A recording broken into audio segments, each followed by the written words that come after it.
if you look at these two problems right here, these two equations, they're quadratic because we see that x squared term. Okay, so that any equation that has the highest exponent of 2 is quadratic. But what do you notice is missing from both of those equations?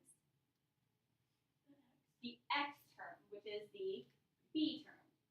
Okay, so when your equation is missing a b term, that's when you're going to want to use square roots. That's when this is going to be the most efficient way. Okay, so you could really use any of these three methods, but your job is to figure out what's going to be the most efficient.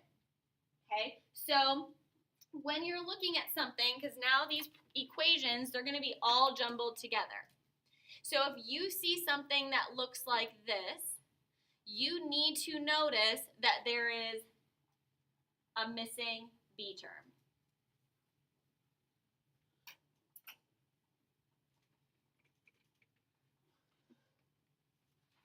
So that means that solving by taking square roots is going to be the most efficient way to solve it. Okay, so your goal is to get the a term by itself. Okay. So what I mean by that, remember, any quadratic equation in standard form is ax squared plus bx plus c. So when I say that you're missing the b term, that means that there is no term that just has an x in it. Okay, that's one case. We're going to talk about the other case here in a second. So if we start by looking at this first example here, so you would need to see, all right, 7x squared minus 23 equals 103. How am I going to solve this? Well, there's not a b term, so I'm going to solve by using square roots. So what I need to do is get the x squared by itself, just like we would with any other equation. If it were just 7x minus 23 equals 103, we solve by getting the x by itself. So I'm going to add 23 to both sides, and that would give me 7x squared equals 126.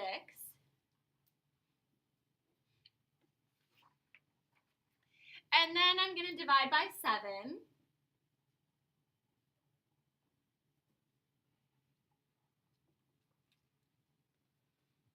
And I would get here. Okay. When you're solving equations, you're simplifying everything by doing inverse operations, right? We added because that undoes subtracting. We divided because that undoes multiplying. So how do we undo squaring something? Square root. But here's where we have to be careful. So I'm going to come up here and give you guys something that's a little bit more obvious.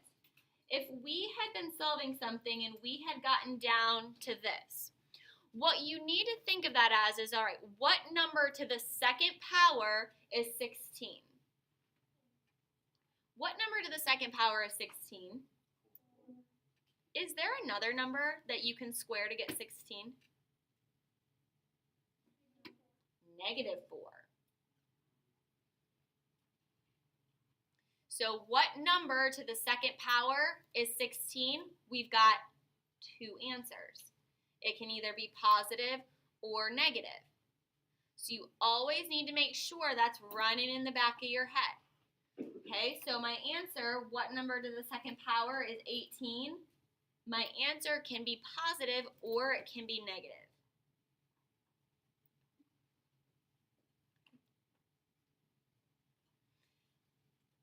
18 is not a perfect square. Okay, so we're going to have to do a little bit more work here as well. So we need to think about these numbers that I have on the board. 18 is not a perfect square, but Andy, is there a perfect square that goes into 18? 9. Yep, 9 and 2. 9 goes into 18, that's a perfect square. So the square root of 9 is 3. I can't simplify the square root of 2 anymore. So my final answer would be that x is either going to be positive or negative 3 radical 2.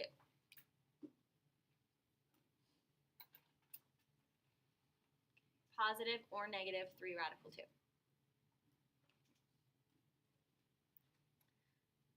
So we have to just kind of recap. When these are now all jumbled together, because I'm not going to specifically ever tell you solve by doing this method. It's just going to be solve.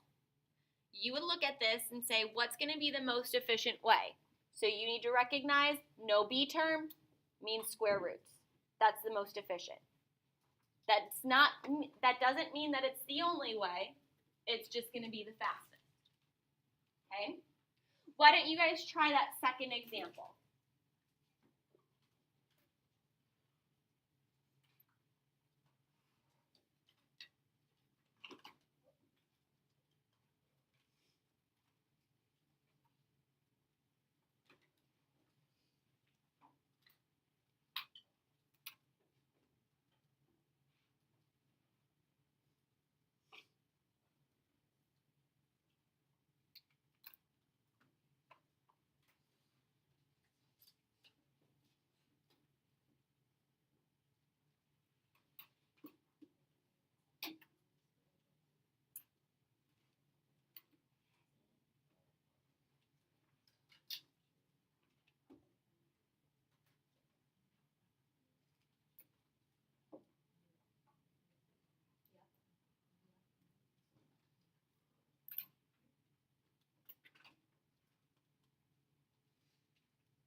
Okay, so these are now all jumbled together. We're looking at our equation thinking, okay, what's going to be the most efficient way to solve this?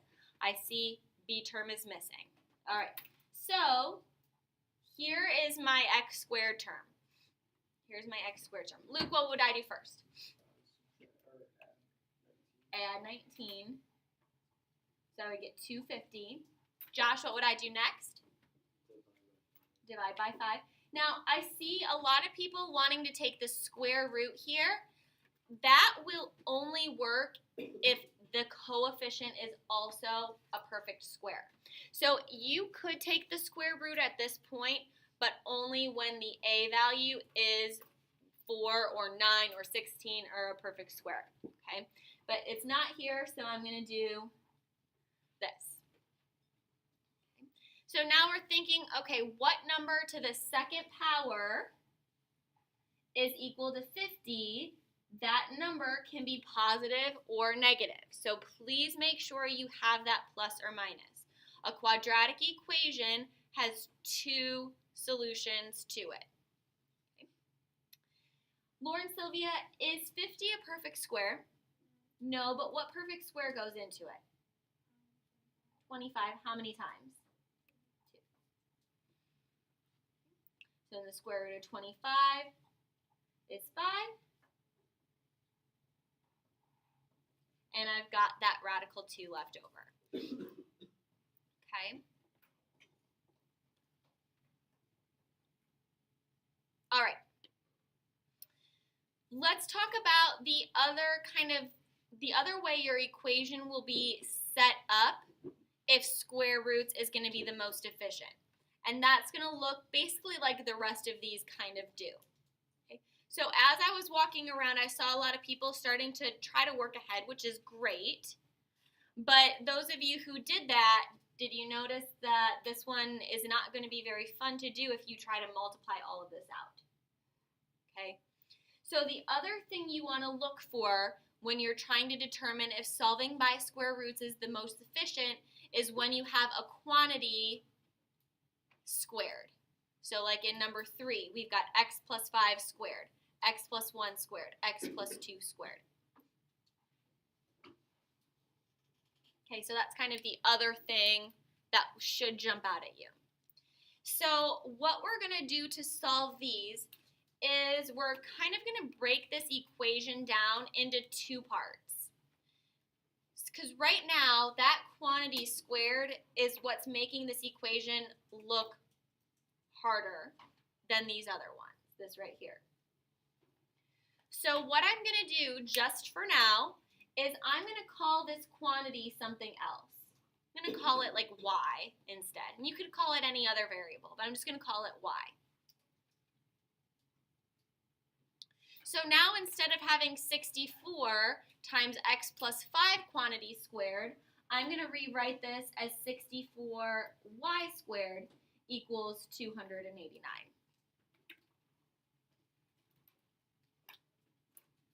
So I'm just replacing that part that makes it look a little bit harder right now. Does this equation look easier to solve than the other one? Hopefully, yeah. So let's think about what I would need to do. Divide both sides by 64. When we do that, though, notice we don't get a whole number on the other side. So I would encourage you to just leave that as a fraction. And we'll see if hopefully that'll work in our favor here in a second. So don't write the decimal down, just leave the division. Just write 289 over 64. So now we're thinking what number squared is equal to this, 289 over 64. We take the square root of both sides. That number can be positive or negative.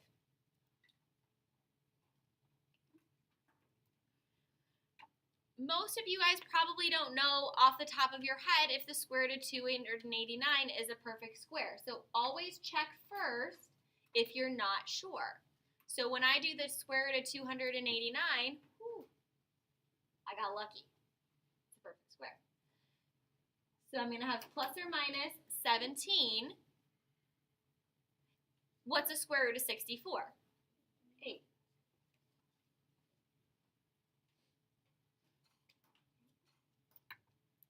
So y is equal to plus or minus 17 over 8. Bless you. Bless you. But remember, and this is where you have to be very careful when you're doing this, we're not solving for y, so we're not done here. So now we have to go back up to the top and we'll have one more step. We said that x plus 5 was what we're solving for. So what I'm going to do now is I'm going to take that and I'm going to make my two equations out of it. Okay, so y was x plus 5, so what this is saying is that x plus 5 is either equal to positive 17 over 8, or that this quantity y, x plus 5, is equal to negative 17 over 8. So again, my solution was y equals plus or minus 17/8. So that means that x plus 5 is either equal to positive or negative 17 over 8. So to solve for x, for both of these, I have to subtract 5 from both sides. So remember, to work with fractions, we haven't really had to do this in a while. So if you're using, if you typically use TestNav, or if you can figure this out on your own non-graphing calculator, that's fine too. But remember, on the 84s or on TestNav, you can type in this fraction by hitting the green alpha button and then y equals. And then hit number 1, and then I can just type in 17 over 8 minus 5, and I get my first answer, negative 23/8. If you have the TI-83s or Casio, you can still change this into fractions. You just have an extra step. So on your calculators, you want to make sure you put the fraction in parentheses. So parentheses 17 over 8. And then I'm going to subtract 5 from it. So we're going to get that decimal. To change this decimal to a fraction, you will hit the math menu, which is under alpha, and then hit option 1, hit enter twice. So I want a fraction, and you'll get the same thing. So it's just that one extra step. So then when I figure out this other answer, I'll do the same thing. So negative 17 over 8 minus 5 is going to be negative 57 over 8. So these would be my two answers.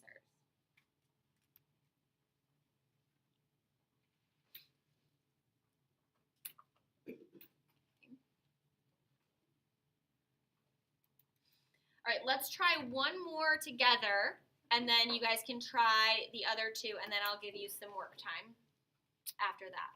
But we're going to skip to number 6, since this is also a little bit different than the other two.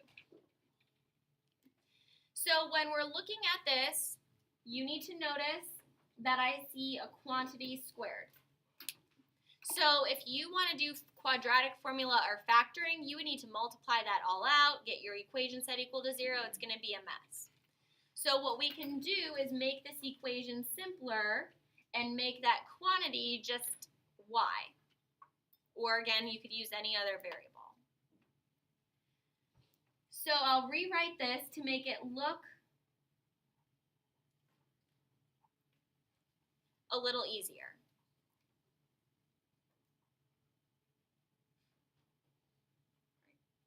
So now this is going to look just like numbers 1 and 2. I don't have to worry about that quantity anymore.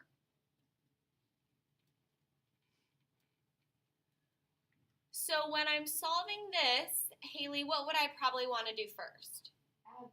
Add the 3 to both sides. So I've got 10 equals 2y squared.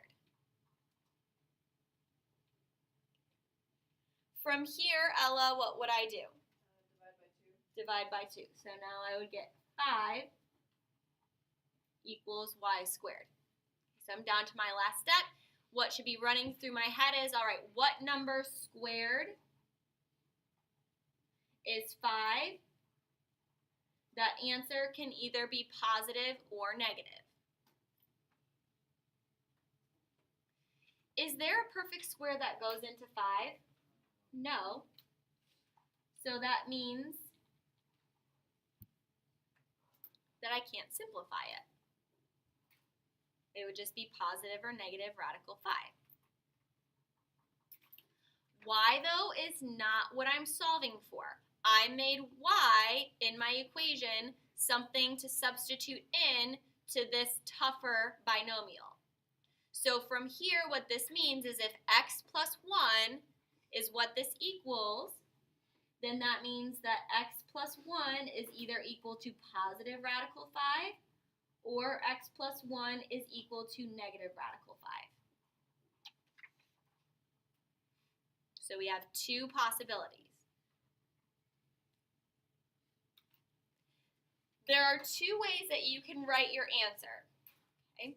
To get x by itself here, I need to subtract 1 in both equations.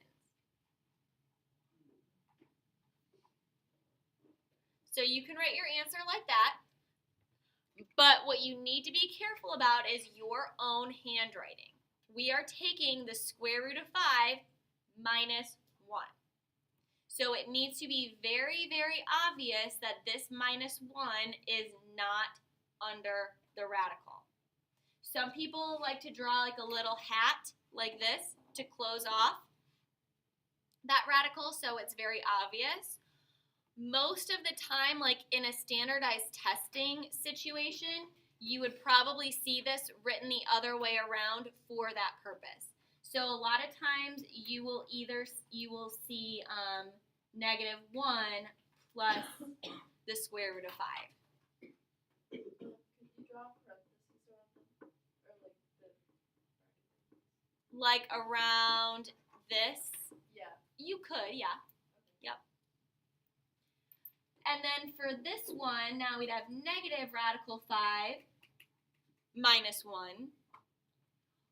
Or again, you might see it written the other way. So negative 1 minus the square root of 5.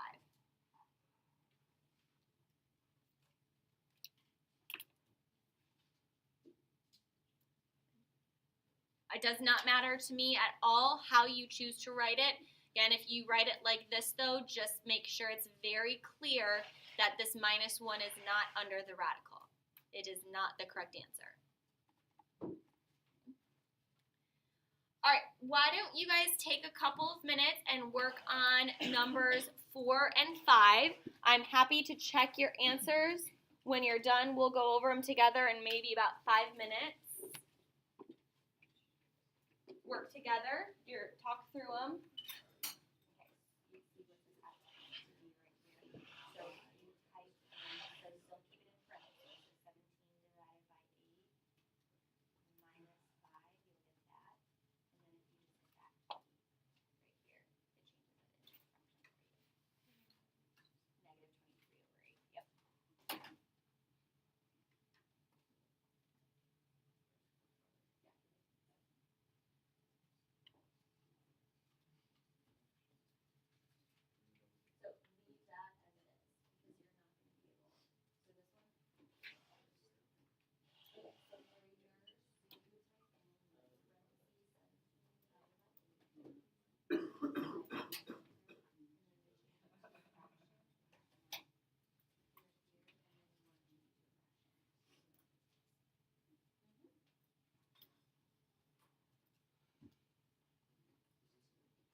For now, yes.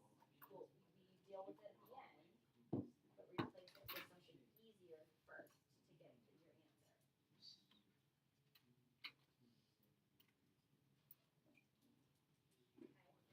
Okay, so you've got that, right? So now it's 1/3 times y equals 37. How do you undo multiplication? Division. So take 37 divided by 1/3. Alpha y equals 1 second equals. So what? So now division. Go. So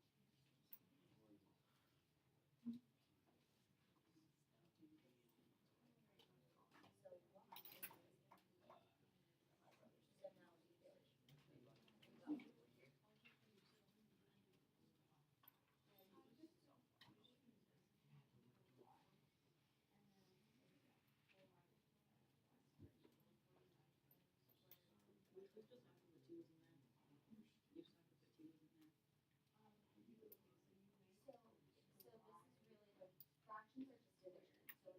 represent, so this is 1 divided by 3. But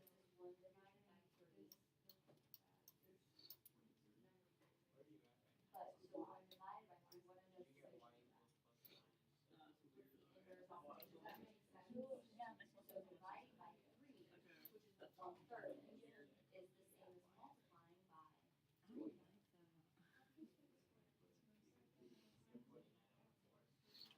Do you understand how, like, if I asked you, what's 1/3 of 9?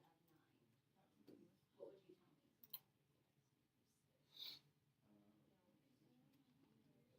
Well, what is, if I asked you, what's a third of 3, right? Because 9 divided by 3 is 3. Does that make sense? So 1/3 of 9 is 3. So I want to know 1/3 of what number is equal to 37. So, no, I multiply it by 3 because I'm going backwards. So instead of just taking 1/3 of it, I want to know what 3 times that is because we're working backwards. Okay.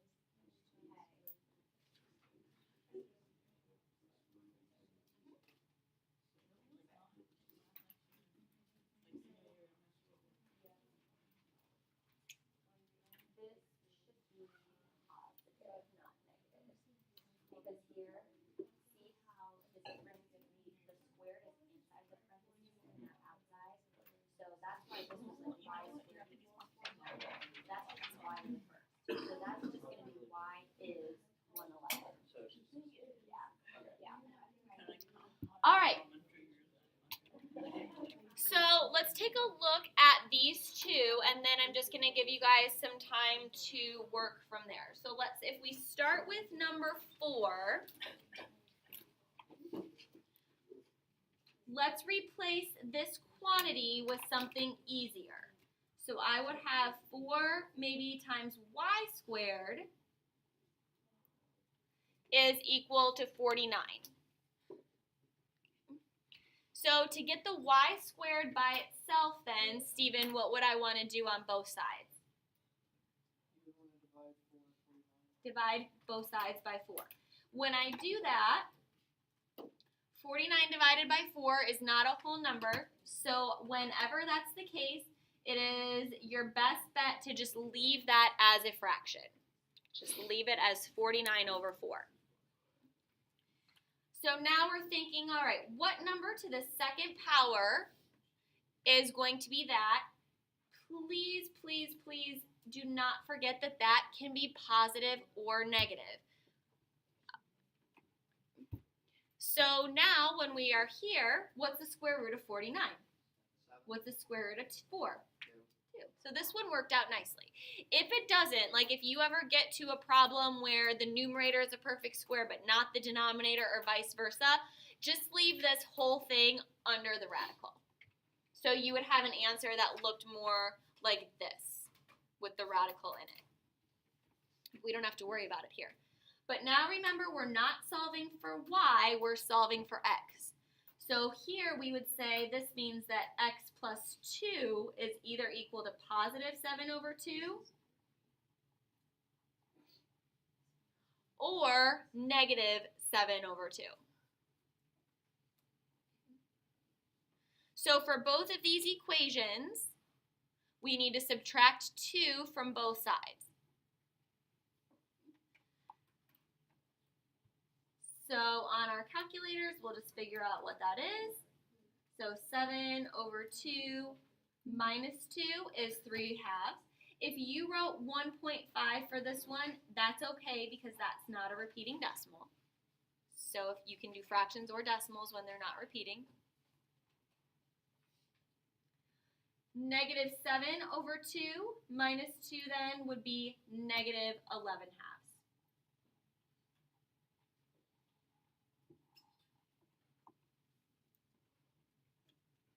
Negative 11 halves, which is the negative 5.5.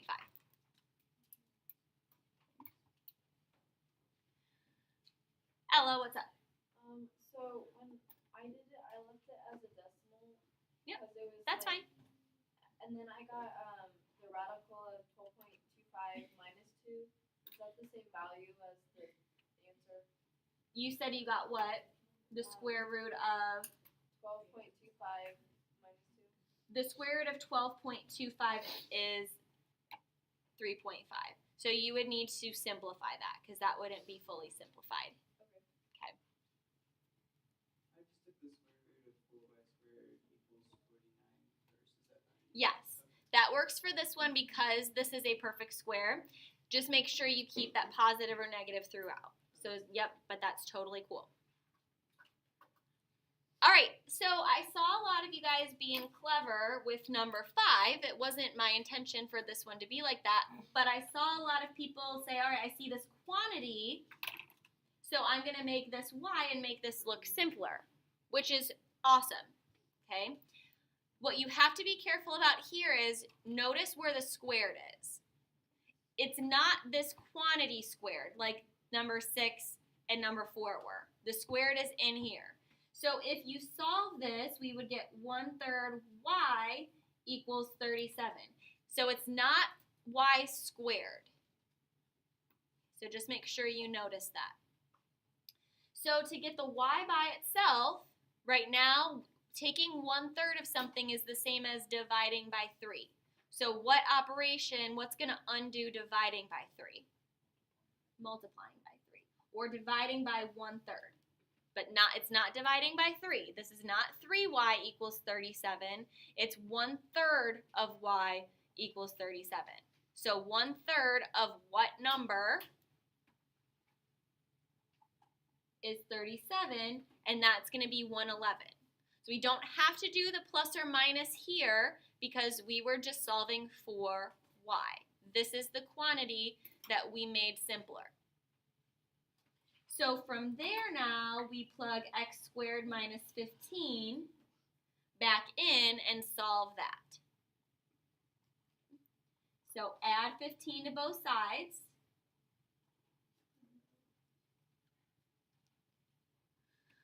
So now we think what number to the second power is 126.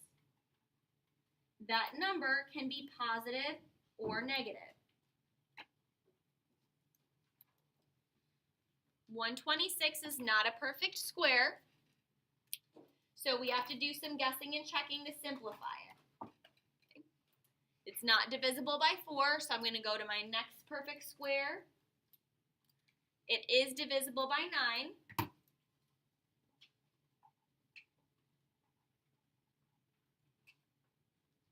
So 9 and 14. Is there a perfect square that also goes into 14? Is there a perfect square that goes into 14? Nope. So I'm done.